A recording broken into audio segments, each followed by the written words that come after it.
Hi అండి, welcome back to our channel జ్యోతిష్ వంటశాల. ఈరోజు మన వీడియో అయితే చాలా సింపుల్గా అప్పటికప్పుడు ఈజీగా చేసుకునే రెసిపీ బన్ దోశ. ఈ బన్ దోశ కోసం నేను ముందుగా ఉప్మా రవ్వ లేదా బొంబాయి రవ్వ అంటారు, దీన్ని ఒక కప్పు తీసుకుంటున్నాను. ఈ రవ్వని మిక్సర్ జార్లో వేసుకొని ఫైన్గా పౌడర్ లాగా గ్రైండ్ చేసుకోవాలి. దీనిలో వాటర్ కూడా ఏం వేయకుండా పౌడర్ లాగా సన్నగా గ్రైండ్ చేసుకోవాలి. ఇలా టచ్ చేసి చూస్తే పిండిలాగా వచ్చే విధంగా ఉండాలి.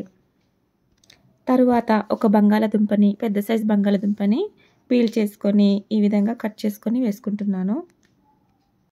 చిన్న సైజు బంగాళదుంపలు అయితే 2 వేసుకోండి. ఈ విధంగా పచ్చి బంగాళదుంపని వేసుకుంటే సరిపోతుంది. ఇప్పుడు ఈ ముక్కలన్నింటినీ మిక్సర్ జార్లో వేసుకొని ఒక కప్పు నీళ్ళు వేసుకొని సన్నగా పేస్ట్ లాగా గ్రైండ్ చేసుకోవాలి.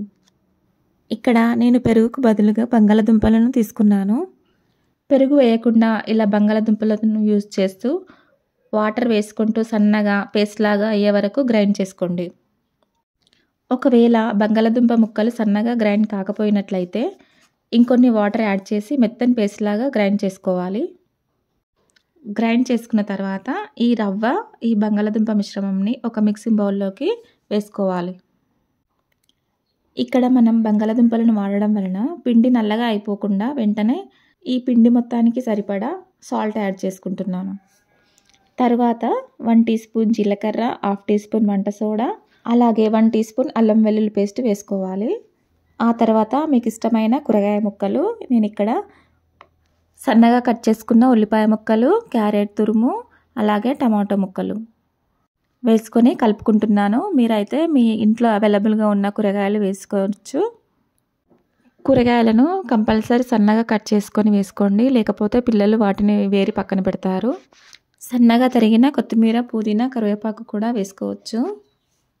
డైట్ చేసే వాళ్ళకు ఇది మంచి రెసిపీ అని చెప్పొచ్చండి. వీటన్నింటినీ వేసుకున్న తర్వాత ఒకసారి బాగా కలుపుకోవాలి.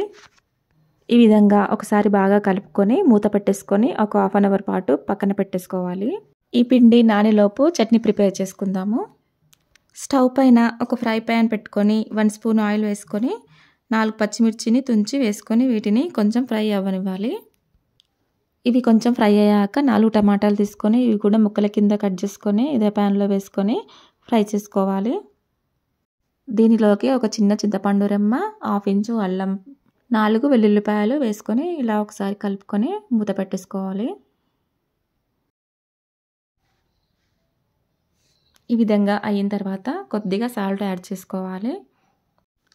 సాల్ట్ యాడ్ చేసుకున్న తర్వాత ఒకసారి బాగా కలుపుకొని ఇవి బాగా మగ్గే వరకు మగ్గించుకొని స్టవ్ ఆఫ్ చేసి కూల్ అయిన తర్వాత గ్రైండ్ చేసుకోవాలి.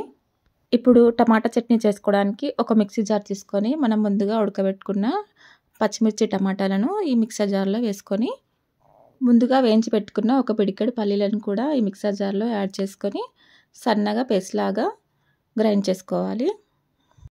గ్రైండ్ చేసుకున్న తర్వాత ఇలాగ వచ్చింది. ఈ విధంగా ఉంటే సరిపోతుంది. ఇప్పుడు దీనికి పోపు ఏం అవసరం లేదు, ఇలాగే తినేయచ్చు. తర్వాత పక్క స్టవ్ పైన పోపు వేసుకునే రౌండ్ కడాయి పెట్టుకున్నాను. ఈ కడాయి హీట్ అయిన తర్వాత 1 స్పూన్ ఆయిల్ యాడ్ చేసి దీంట్లోకి 2 చెంచాల రవ్వ మిశ్రమంని వేసుకుంటున్నాను. ఈ విధంగా వేసుకున్న తర్వాత దీనిపైన మూత పెట్టేసి ఒక 5 మినిట్స్ పాటు అలానే వదిలేయండి. 5 మినిట్స్ తర్వాత మూత తీసి దీన్ని మెల్లిగా ఒక స్పూన్తో ఇలాగా తిరిగేయండి. ఈ విధంగా తిరిగేసిన తర్వాత ఇంకో 3 మినిట్స్ మూత పెట్టేసి అలాగే వదిలేయండి. ఈ విధంగానే పిండి మొత్తాన్ని ఒకదాని తర్వాత ఒకటి ఇలాగా దోశల్లాగా వేసుకుంటున్నాను.